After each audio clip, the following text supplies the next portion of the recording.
तुला आज फोन करणार असतो बघ. एवढ्यात तूच मला फोन केलास. तुला माहिती असतं का आपला प्लॅन एकदम सक्सेसफुल झाला असतो बघ. मी आता आजोबांना आपली ती पावसाळी सहलची आयडिया सांगितलेली असते बघ. खरंच? काय म्हणाले आजोबा? हो म्हणाले. ते म्हणाले की ते स्वतः आईशी बोलत असतात, कारण मी जर आईची डायरेक्ट बोललो असतो ना तर तिने सरळ नकार दिला असता. म्हणून मी आजोबांना सांगितलं असतं बघ. माझे आजोबा माझं सगळं ऐकतात. अभि, माझा बाबा पण माझं सगळं ऐकतो. मी जे सांगते ना ते करतो. हो बी, आपण हे सगळं प्लॅनिंग करत असतो, पण तुझे बाबा नक्की येतील ना ग कॅम्पला? अरे पण पॅरेंट्स येऊ शकतात की नाही तेच माहिती नाही ना आपल्याला. मी आईला विचारून बघतो. जर ती हो म्हणाली तर तुझे बाबा येऊ शकतात कॅम्पला. येऊ शकतो? अरे मी तर त्याला हट्ट करून घेऊन येईन. शाबास, मग तर मजा येणार असते बघ. मला तर वाटतंय या कॅम्प मध्ये आपल्या सगळ्या प्रश्नांची उत्तर मिळत असतात बघ. हो अबीर, मला पण तसंच वाटतं. काय रे अबीर, तुझ्या आईच्यात आणि माझ्या बाबामध्ये नेमकं नातं काय असेल? ते एकमेकांना आधीपासून ओळखतात, मग इतक्या वर्ष का नाही सांगितलं आपल्याला? मला काही आयडिया नसते बघ. पण ओवी, तुला खरं सांगू काय ग, मला ना तुझ्या बाबांसारखाच भारी आणि डॅशिंग बाबा हवा होता बघ. मला पण तुझ्या आई सारखीच गोड आणि प्रेमळ आई हवी होती. पण काय करणार, तिच्या आईचं तर आधीच लग्न झालंय ना. अबीर, कोणाशी बोलतोस रे एवढ्या रात्री? अगं आई, मी ओवीशी बोलत असतो की ग. अरे देवा, गुरुकुलात दिवसभर तुम्ही बोलत असता, तुम्हाला गप्पा मारायला दिवसही कमी पडतो. हे ओवी, कुणाशी बोलतेस इथे आपली? अबीरशी बोलते. ठेवतो फोन, चल रात्र झाली, झोपायला चल. चल लवकर. आई एक मिनिट, हा एक मिनिट. ओवी, तू तुझ्या बाबांना फोन दे, मी माझ्या आईला फोन देतो. लवकर दे म्हणतो मी. आई, ओवीला तुझ्याशी काहीतरी बोलायचं असते की ग. हे घे. माझ्याशी बोलायचं? दे. चल आता झोपायला चल, रात्र झाली. चल. बाबा, अबीरला बोलायचंय तुझ्याशी. माझ्याशी काय बोलायचं त्याला? मला थोडी माहित. हा बीर, बोल. हा ओवी, सांग बाळा, काय काम होतं? ओवी, जेवण झालं का ग तुझं? काय खाल्लंस आज? हो ग, झालं. झालं. तुझं झालं का रे? मी पण जेवले. आज खूप छान बेत होता. तू पण जेवत जा वेळेवर. माझं पण ग झालं. आपलं झालं जेवण. आता झोपूया ना ग.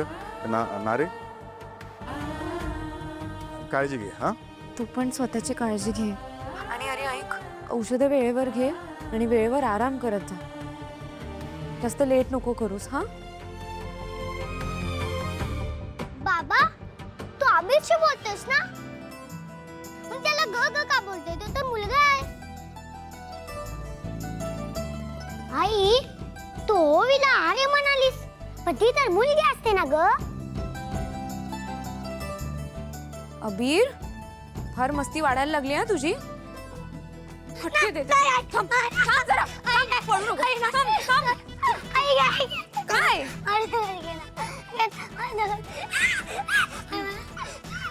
गप्प बस. ओवी, शाणे, तू थांब. तुला ना आता मुद्दाम केलंस ना, तू मुद्दाम केलंस ना.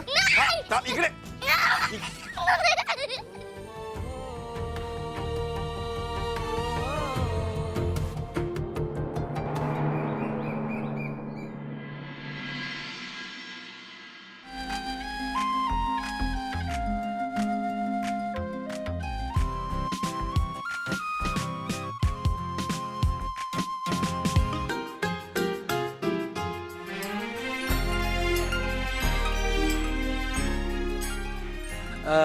काय साऊ, ते व्यंकटेशजी दिसत नाहीत, म्हणजे कुठे बाहेर गेलेत का सकाळी सकाळी? बाबा, ते गुरुकुलात गेलेत. त्यांचं काहीतरी पेंडिंग काम होतं म्हणे. अच्छा अच्छा, हो का? बरं बरं, ठीक आहे ठीक आहे.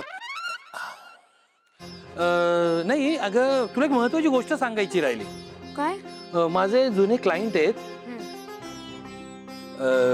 तर त्यांच्या एका रिसॉर्टच्या कामामध्ये ना त्यांना कायदेशीर काही अडचणी होत्या, त्यात मी त्यांना मदत केली होती. ऐक ग, आता त्यांच्या आईने आपल्या सगळ्यांना ना आग्रहाचं आणि प्रेमाचं आमंत्रण दिले. म्हणे या तुम्ही 2-3 दिवस रिसॉर्टवर मस्त एन्जॉय करा. काय आई रिसॉर्ट? मग तर आपण उद्याच जाऊया म्हणतो मी. बाहेर इथे भारी पाऊस सुरू होणार आहे, खूप मजा येईल ना. आई प्लीज जाऊया ना आपण प्लीज. ए, उद्याच जाऊया का उद्याच जाऊया? आपल्याला नाही जमणार बाळा. क्लासला 2-3 दिवस सुट्टी नाही देऊ शकत, मुलांचं नुकसान होईल बाबा. अगे नाही काय हरकत आहे. उलट माझ्या तर डोक्यात एक मस्त कल्पना आहे. आपण आपल्या गुरुकुल मधल्या सगळ्याच विद्यार्थ्यांना घेऊन गेलो तर तेही मज्जा करतील ना. काय वाटतं आहे ना? म्हणजे क्लास मधल्या सगळ्या मुलांना घेऊन जायचं? हा, काय हरकत आहे. कसं आहे ना साऊ, ते 4 भिंतीत रियाज करून करून तेही कंटाळले असतील. जरा मोकळ्या वातावरणात जातील, तिथे रियाज करतील, तर त्यांना एक वेगळा अनुभव मिळेल ना. चांगली कल्पना आहे, पण त्यांचे पालक पाठवतील का आपल्या सोबत? अगं आई तू त्याचा टेन्शन घेऊ नको म्हणतो मी. हे सगळं माझ्यावर सोड, मी करतो. तू फक्त हो म्हण. सगळ्यामुळे तयार होतील आणि त्यांचे पालक पण तयार होतील. फक्त तू हो म्हण ग. आणि कसं आहे ना, ते निसर्गाच्या सानिध्यात गेले ना तर त्यांना गाण्याचा वेगळा आनंद घेता येईल, त्यांना मोकळ्या वातावरणात रियाज करता येईल. आणि अशा पद्धतीचा रियाज हा त्यांच्यासाठी वेगळा अनुभव असेल ना, आहे की नाही? हो नाही, तू विचार कर. बाहेर पडणाऱ्या पावसाचा आवाज, टप टप टप टप टप टप, आणि पत्रावर पडणाऱ्या पावसाचा आवाज, टप टप टपाप टप टप टप टपाप टप टप टप टप टप टप टप, आणि झाडांची होणारी सळसळ सळ सळ सळ सळ. एका वेगळ्याच लेवलचं संगीत असेल की गाई. ए गप रे अभिर, काही बोलतोस. बघूयात. क्लासला गेल्यावर मी मुलांची पण बोलते आणि जमल्यास त्यांच्या पालकांची पण बोलून घेते. चालेल. Yeah, thank you, Adaba. Thank you. Yeah. देवा, हा मुलगा ना.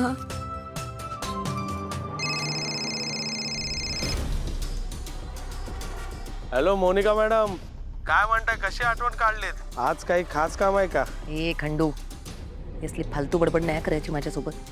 माझं काम आहे म्हणून फोन केलाय.